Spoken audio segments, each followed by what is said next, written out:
باسم الآب والابن والروح القدس إله الواحد آمين. أحبائي، عايز أتكلم معاكم في موضوع ربما مش مفهوم كويس، وهو إن ابتدى دلوقتي الترند يروح لأن التيم وورك، العمل الجماعي بقى الناس مع بعض. والناس كلها رايحة في الاتجاه دوت عشان التيم وورك حاجة كويسة، محدش يقدر يقول في دي حاجة يعني. لكن حابب ان احنا نشوف وندرس مع بعض ميزات وعيوب العمل الانفرادي والعمل الجماعي، عشان برضو بلاش نمشي كده في حاجة من غير ما نبقى عارفين ده ايه وده ايه. فهنلاقي العمل الانفرادي مثلا من ميزاته ان هو سريع التنفيذ. لما انت تسيب واحد مع نفسه كده يخلص حاجة هينجزها ويخلص، لكن لو معاه 2 3 تانيين وكل واحد عمال يقول حاجة وكل واحد برأيه وده يبطأ وده يسرع هتلاقي الدنيا.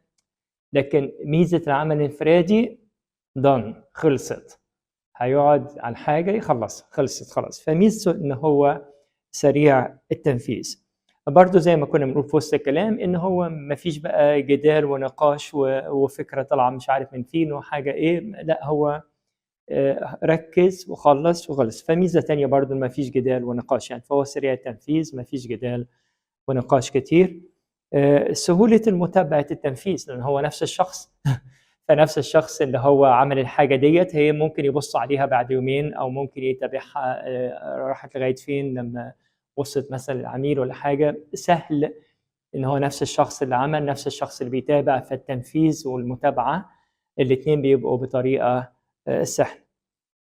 كمان من ميزة العمل الانفرادي إن مفيش تضارب.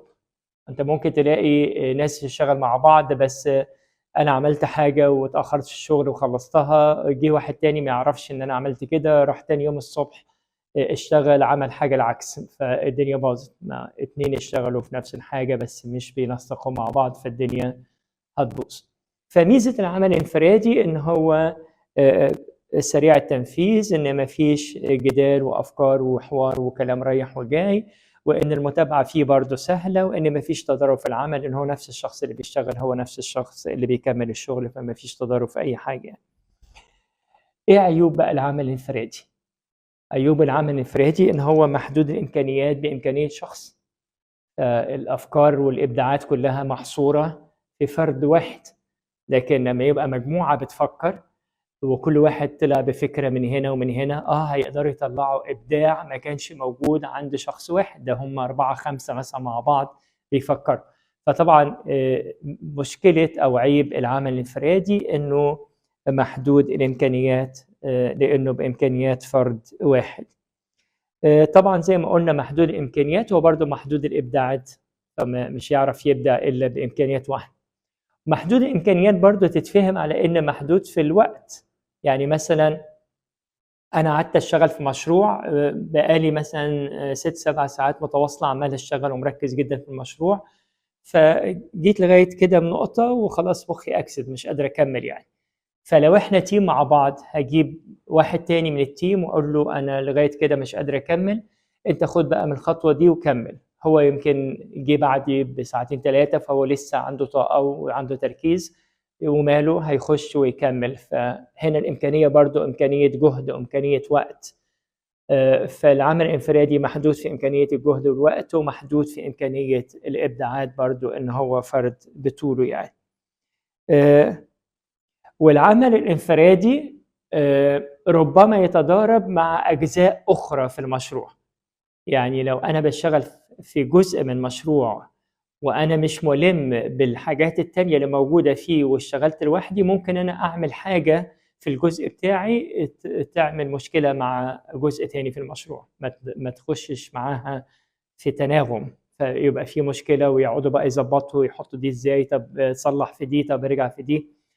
برضه مشكلة العمل الانفرادي إنه ممكن يحصل منه تضارب لو هو بيعمل جزء ومش منسق مع أجزاء تانية في مشروع واحد، يبقى برضه تحصل مشكلة. العمل الجماعي بقى التيم وورك اللي كلنا دلوقتي رايح الترند للتيم وورك. ايه ميزات بقى العمل الجماعي؟ اول ميزه العمل الجماعي الانتاجيه اكبر. طبعا زي ما اقول لكم ان قلة إمكانيات الجهد والوقت عند العمل الانفرادي مش موجودة في العمل الجماعي. العمل الجماعي حد بيشتغل دلوقتي، حد بيشتغل كمان شوية، حد راح يخلص ديت، حد سرع وعمل دي على ما التاني بيخلص كذا، فالإنتاجية هتبقى بشكل أكبر عشان في مجموعة بتشتغل مع بعض. العمل الجماعي برضو ميزته إنه بيسلط الضوء على كل الزوايا. يعني لما تلاقوا كده التيم دوت قاعد في ميتنج مع بعضهم، لو حد سهى عليه حاجه تلاقي التاني قال له بس خلي بالك لو عملنا كده هيحصل كذا. ما كانش واخد باله من النقطه ديت. العمل الانفرادي هو بيشوف بس برؤيته، مش شايف حاجه تانية، لكن رؤيه حد تاني ممكن تسلط الضوء على زوايا هو ما كانش واخد باله منها. فده برضو ميزه في العمل الجماعي. العمل الجماعي برغم ان هيبقى فيه وقت اطول للنقاش، لكن هيطلع بجوده اعلى، لان النقاش دوت معناها ان بنشوف الامكانيات وان ازاي نقدر نعمل ده او نعمل دوت، وان في النهايه بنوصل لافضل شيء ممكن يتعمل. فهيدينا جوده اعلى من ان واحد بس اللي بيفكر وهو اللي بيطلع بالنتيجه. سرعه التنفيذ زي ما كنا بنقول، لما يبقى مجموعه مع بعض تقدر انها تخلص بشكل وتنجز بشكل اعلى، فهم بينتجوا بكميه اكبر وكمان بيخلصوا في وقت اسرع، عشان مجموعه مع بعض بتشهل، ده بيعمل حاجه وفي نفس الوقت حد بيعمل حاجه تاني، فالوقت نفسه بيبقى اقل. برضو من ميزة العمل الجماعي إن هو في تنسيق وتناغم بكل الخدمات الأخرى أو الحاجات المجاورة. فلو التيم وورك ده بيشتغل في الجزء دوت من المشروع وفي تيم تاني بيشتغل، فتلاقي التيم ليدر بتاع الجروب دوت مع التيم ليدر التاني بينسقوا مع بعض امتى دوت يقف عشان التاني يخلص حاجة، وامتى التيم بتاعي يرجع يشتغل تاني لما ده يخلص. التناسق والتناغم ده جاي من عمل جماعي، تيم وورك بيشتغل وبينجز وبيخلص، في تيم وورك تاني بيشتغل، تيم تاني بيشتغل وبيخلص. الليدرز بتوع الاثنين بيعملوا تناسق مع بعض عشان العمل يمشي بشكل احسن. احنا شفنا العمل الانفرادي وشفنا العمل الجماعي، وشفنا ان العمل الانفرادي ليه مزايا والعمل الجماعي ليه مزايا، وشفنا العمل الانفرادي ليه عيوب، فطبعا العمل الجماعي برضو ليه عيوب. ايه عيوب بقى العمل الجماعي؟ ان وجود آراء كتيرة بتستهلك وقت كتير. ودي هنقولها في العيب التاني اللي في العمل الجماعي، ان ازاي نتحاشاها يعني. بس لو في آراء كتيرة وعمالين نناقش حاجات منطقية وحاجات لا منطقية، انتوا عارفين لما مجموعة تقعد فتلاقوا كده واحد طقت في دماغه يطلع بفكرة جنان كده وعايز يقنع الناس وهي ما تنفعش من أساسه، وانت عمال تقنعه انها ما تنفعش، تضييع وقت وجهد على الفاضي. فالعمل الجماعي هيبقى فيه استهلاك من الوقت في أمور زي كده. العمل الجماعي بيحط عليا مجهود ان انا لازم اقبل فكر الاخر. فالعمل الجماعي ميزه ان فريق بيشتغل مع بعض، بس لو انا مش متعود على ان انا اشتغل مع فريق، مش متعود ان انا اتقبل انسان اخر جنبي معايا بيشتغل في نفس الحاجه اللي انا بشتغل فيها، بشخصيته، بافكاره، بطريقته، باسلوبه، لو انا ما عنديش القدرات على تقبل الاخر مش هعرف اشتغل في العمل الجماعي، هبقى بالنسبه لي شيء متعب جدا. فنقطه اساسيه جدا في عمل التيم ان يقدروا يتقبلوا بعض، كل واحد زي ما هو، عشان يقدروا يتنسقوا مع بعض في العمل. امتى يفشل العمل الجماعي؟ ده سؤال مهم قوي. امتى يفشل العمل الجماعي؟ اول حاجه، يفشل العمل الجماعي لو ما فيش ليدر او ما فيش فاسيليتيتور. يعني لو ما فيش حد يقود المجموعه دي او حد ينسق العمل بينهم، العمل هيبوظ. تخيلوا لو مجموعه وما فيش قائد ليهم، حصلت بقى ان 3 4 كل واحد عمال يقول فكره وعايز يثبت فكرته وعايز هي اللي تمشي، وما فيش قائد عشان يظبط الدنيا وعشان ياخد مثلا فوتنج على كل فكره من الافكار ويشوف انهي فكره اللي عليها الاغلبيه ويخلص الموضوع. لا، ده ما فيش قائد، فكل واحد عمال بقى بدماغه يقول وعايز يثبت نقطه الفكره بتاعته انها صح. ما فيش ليدر، ما فيش فاسيليتيتور، فخلاص الدنيا هتبوظ يعني، لان ما فيش حد يشتغل على نقطه زي كده. خلوا بالكم برضو لو ما فيش ليدر مش هتبرز افضل الافكار. خلي بالكم ان في واحد فكرته ما تبقاش حلوه لكن بيعرف يهيمن على المجموعه بهزاره، بالكاريزما بتاعته، بالطريقه اللي بيحاول يثبت بيها النقطه بتاعته بحيث الباقيين ممكن يقتنعوا، بس هي فكرته ما هياش احسن حاجه. فالليدر بقى بيبقى عينه وشايفه كله وسامع كل الافكار، ويبتدي بقى يركز على الفكره الثانيه اللي صاحبها ما عندوش الكاريزما ان يهيمن على باقي المجموعه، ويبتدي يقول له طب اشرح لنا فكرتك اكتر، طب وضح مزاياها عشان خاطر الباقيين يسمعوا، فيقدر يبرز افضل الافكار عشان هو اللي شايف الكل ويقدر يدي فرصه لحد فكرته مش واضحه يعني. يقدر كمان لو في ليدر للجروب انه يطلع ادوار للناس المهمشه. عارفين في ناس ممكن تقعد في التيم ما بتعملش حاجه خالص، لو ما حدش قال لها اعملي ما تعملش. ولو ما فيش بقى ليدر للمجموعه ايه اللي هيحصل؟ هتلاقي لو ما فيش ليدر للمجموعه هتلاقي 2 3 اللي هم عايزين يبقوا في الصوره، هم اللي قايمين بكل حاجه وسايبين الباقيين ما بيعملوش حاجه. لكن لو الفريق دوت ليه ليدر، الليدر ده هيعرف يوزع الاجيال ويعرف يدي لكل واحد حاجه يعملها، فما يبقاش في حد مهمش زي لو ما فيش ليدر.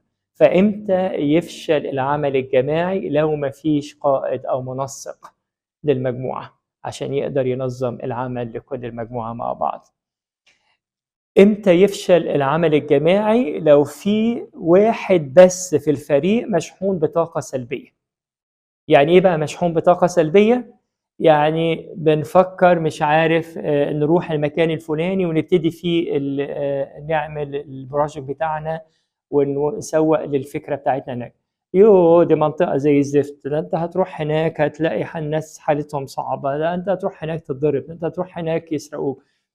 واحد قاعد بس عشان يعطل الدنيا، عشان يعطل الدنيا. فلو في واحد مشحون بطاقه سلبيه في وسط المجموعه هيخلي كل حاجه ما تحصلش، هيفضل كل حاجه يطلع لها عائق ومعطل عشان في النهايه ما تحصلش. برضو المشحون بطاقه سلبيه دوت يا اما يعطل الدنيا يا اما يقعد يستخف بالحاجه. هو اللي عنده طاقه سلبيه، او ان شاء الله هتجيبوا الفلوس منين اللي هتعملوا بيها كده؟ حلني بقى على ما ناخد قرض مش عارف ليه. يا عم سيبك، الموضوع مش هيخلص.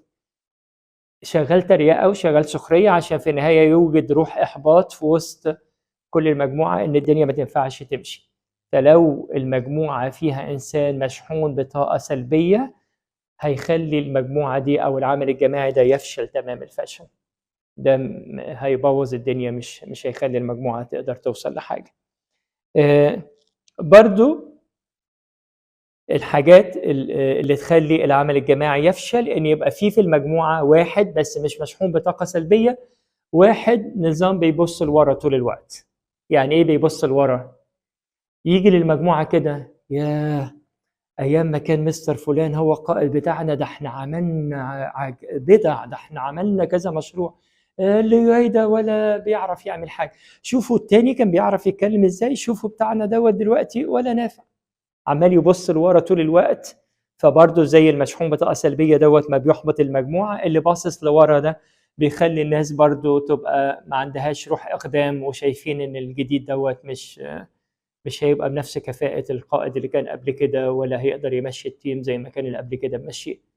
فدايما باصص لورا كده. عارفين كده في سفر حجاي كده يقول الكتاب ان لما بنوا بقى الهيكل الجديد يعني كان في ناس قاعدة بتبكي على الهيكل القديم. وهو في ناس كانوا عواجيز بقى، كانوا شافوا الهيكل القديم وازاي كان في مجد وجمال يعني، وبصوا على الهيكل الجديد. المجموعة الناس اللي هي بتحب تبص لورا دي، الهيكل الجديد ده حلو وفي مجد ربنا وربنا فرحان بيه، تيجي انت عمال تبص على ورا وتبكي. في ناس كده تقعد تبص على اللي فات وتقعد تبكي عليه وتقعد تحزن وتقول عمري ما يكون موجود زي ما كان زمان. عارفين بقى الناس بتوع عبارة الزمن الجميل والحاجات دي، هتلاقي هي الناس بالطريقة دي. المجموعة اللي بص لورا هي مجموعة بتاعت عايشين في دور الزمن الجميل، والزمن اللي احنا عايشين ده فيه ما ينفعش وحالته حالة، ما يشجعوش فريق خالص يعني. طيب احنا بصينا على العمل الانفرادي وبصينا على العمل الجماعي. الترند بقى اللي طالع ان كل حاجة حلوة لما تبقى عمل جماعي مش هو احسن حاجة. مش هو احسن حاجة. في حاجات ما تتعملش الا بعمل انفرادي. يعني انت لو جايب واحد يصلح لك الغسالة في البيت، ولا يصلح لك حنفيه بتنقط. مش هيجي لك 5 6 يقول لك اصل انا ماشي مع الترند ان احنا نروح بقى تيم مع بعض نصلح. مش هيعمل كده. عمل انفرادي هيجي يخلص شغله في 5 دقايق ويمشي، خلصت الدنيا. عمل انفرادي ما ينفعش فيه عمل جماعي.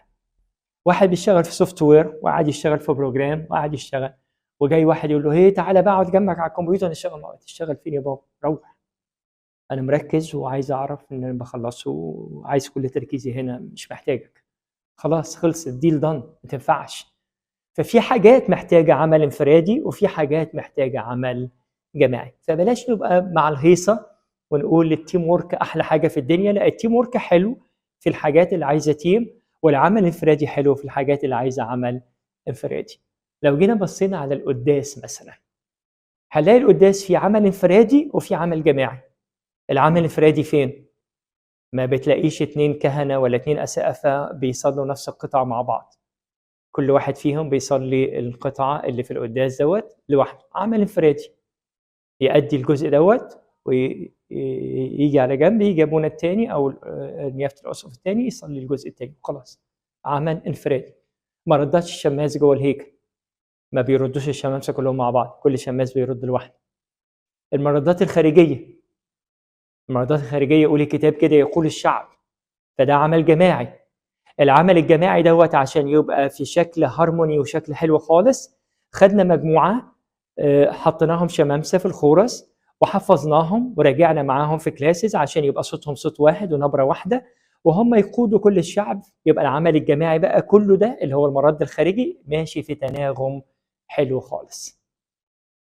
الهدف بقى من البروجكت ده كله اللي فيه عمل انفرادي للكاهن وفي عمل انفرادي للشماس وفي عمل جماعي للشعب مع خرس الشمامسه، الهدف من ده كله مع بعض اللي الكل مركز فيه بقى، اللي بيعمل عمل انفرادي واللي بيعمل عمل جماعي بيركزوا في ايه؟ في روحانيه الصلاه اللي توصل ان القداس دوت يبقى في السماء. يبقى سواء ابونا وهو بيصلي ده العمل الانفرادي، او الشماس اللي جوه الهيكل وهو بيصلي، اللي بيصلوا بروحانيه، بيصلوا بكل خشوع، بيصلوا بكل قلبهم. الشعب بره بيصلي بكل روحانيه بكل خشوع، عشان في النهايه كلنا بقى، كلنا كاهن وشماس وشعب نطلع نقول الله ده القداس كان في السماء. كان في عمل انفرادي وكان في عمل جماعي، وكان في هدف يجمع العمل الانفرادي والعمل الجماعي مع بعض، ان نوصل بالقداس ده ان يكون في عمق الروحانيه عشان كلنا نطلع فرحانين ومتمتعين بحضورنا وبصلاه القداس. ففي امثله زي كده في حاجات كتيره، بس انا حبيت اختار لكم حاجه من الكنيسه يعني. ودي كانت فكره بس عن العمل الجماعي والعمل الانفرادي. اتشكروا في لقاءات وموضوعات تانية.